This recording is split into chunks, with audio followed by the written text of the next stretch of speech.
Hello, ಇವತ್ತಿನ recipe ಬೆಂಡೆಕಾಯಿ ಹುಳಿ. ಇದನ್ನು ಹೇಗೆ ಮಾಡೋದು ಅಂತ ನೋಡೋಣ. ಮೊದಲಿಗೆ 1 kg ಆಗಷ್ಟು ಬೆಂಡೆಕಾಯಿ ತೊಗೊಂಡಿದ್ದೀನಿ. ಅದನ್ನು ಚೆನ್ನಾಗಿ ತೊಳೆದು ಬಟ್ಟೆಯಲ್ಲಿ ಒರೆಸಿ ಹೀಗೆ ಸಣ್ಣದಾಗಿ ಕಟ್ ಮಾಡಿ ಬಾಣಲಿಯಲ್ಲಿ ಹುರ್ಕೋಬೇಕು. ಇದರಿಂದ ಸ್ಟಿಕ್ಕಿನೆಸ್ ಹೋಗುತ್ತೆ, ಸೊ ಚೆನ್ನಾಗಿ ಹುರ್ಕೊಳ್ಳಿ. ಅದಾದಮೇಲೆ ಒಂದು ಮಿಕ್ಸಿ ಜಾರಿಗೆ ಒಂದು ಸ್ವಲ್ಪ ಶುಂಠಿ, ಒಂದು ಸ್ವಲ್ಪ ಬೆಳ್ಳುಳ್ಳಿ, ಹಾಗೆ ಒಂದು ಈರುಳ್ಳಿನ ಸೇರಿಸ್ಕೊತಾ ಇದ್ದೀನಿ.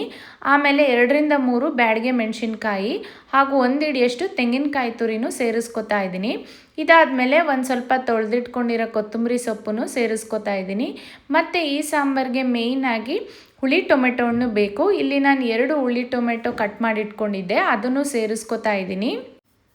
ಟೊಮೆಟೊ ಎಲ್ಲ ಹಾಕ್ಕೊಂಡ್ಮೇಲೆ 1 ಸ್ಪೂನು ಜೀರಿಗೆನ ಸೇರಿಸ್ಕೊಳ್ಳಿ. ಜೀರಿಗೆ ಮಿಸ್ ಮಾಡ್ಕೋಬೇಡಿ, ಇದು ತುಂಬ ಒಳ್ಳೆ ಟೇಸ್ಟ್ ಕೊಡುತ್ತೆ ಈ ಬೆಂಡೆಕಾಯಿ ಹುಳಿಗೆ. ಅದಾದಮೇಲೆ ಖಾರಕ್ಕೆ ಎಷ್ಟು ಬೇಕೋ ಅಷ್ಟು ಖಾರ ಪುಡಿನ ಸೇರಿಸ್ಕೊತಾ ಇದ್ದೀನಿ. ಇದು ಸಾಂಬಾರು ಪುಡಿನೇ. ನೀವು ನಿಮ್ಮ ಮನೇಲಿ ಯಾವ ಸಾಂಬಾರು ಪುಡಿ ಇದೆ ಅದನ್ನೇ ಸೇರಿಸ್ಕೊಳ್ಳಿ, 1-2 ಟೇಬಲ್ ಸ್ಪೂನು. ಅದಾದಮೇಲೆ 1 ಸ್ಪೂನು ಧನಿಯಾ ಪುಡಿನೂ ಸೇರಿಸ್ಕೊತಾ ಇದ್ದೀನಿ. ಇವಾಗ ಸ್ವಲ್ಪ ನೀರು ಹಾಕ್ಕೊಂಡು ಇದನ್ನು ಚೆನ್ನಾಗಿ ಸ್ಮೂತ್ ಪೇಸ್ಟ್ ಆಗೋವರೆಗೆ ಚೆನ್ನಾಗಿ ಗ್ರೈಂಡ್.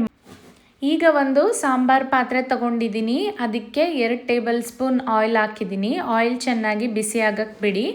ಆಮೇಲೆ ಅದಕ್ಕೆ 1 ಟೇಬಲ್ ಸ್ಪೂನ್ ಸಾಸಿವೆ ಹಾಕಿ ಚೆನ್ನಾಗಿ ಸಾಸಿವೆ ಸಿಡಿಯೋಕ್ಕೆ ಬಿಡಿ.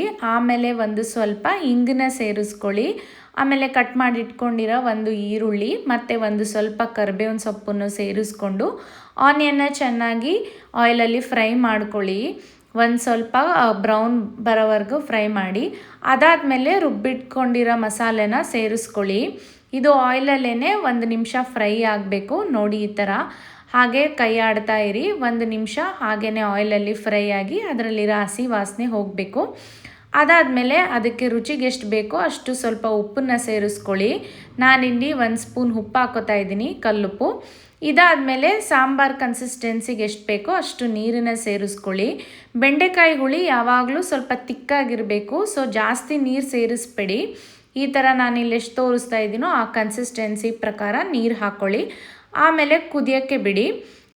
ಸಾಂಬಾರು ಕುದೀತಾ ಇರೋ ಟೈಮಲ್ಲಿ ಹುರಿದಿಟ್ಕೊಂಡಿರೋ ಬೆಂಡೆಕಾಯಿನ ಅದಕ್ಕೆ ಸೇರಿಸಿ 2ರಿಂದ 3 ನಿಮಿಷ ಮುಚ್ಚಿಟ್ರೆ ಬೆಂಡೆಕಾಯಿ ಚೆನ್ನಾಗಿ ಬೇಯುತ್ತೆ.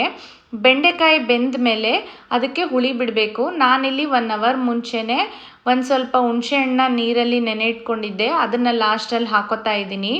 ನಿಮಗೆ ಎಷ್ಟು ಹುಳಿ ಬೇಕೋ ಅಷ್ಟನ್ನು ಸೇರಿಸ್ಕೊಳ್ಳಿ ನೋಡಿ, ಈ ಥರ. ಅದಾದಮೇಲೆ ಒಂದು ಸ್ವಲ್ಪ ಹೊತ್ತು ಮುಚ್ಚಿಟ್ಟು ಸ್ಟವ್ನ ಆಫ್ ಮಾಡಿಕೊಂಡ್ರೆ ಸಖತ್ತಾಗಿರೋ ಬೆಂಡೆಕಾಯಿ ಹುಳಿ ರೆಡಿ ಆಗುತ್ತೆ. ನೀವು ಟ್ರೈ ಮಾಡಿ ಹೇಗಿದೆ ಅಂತ ಹೇಳಿ.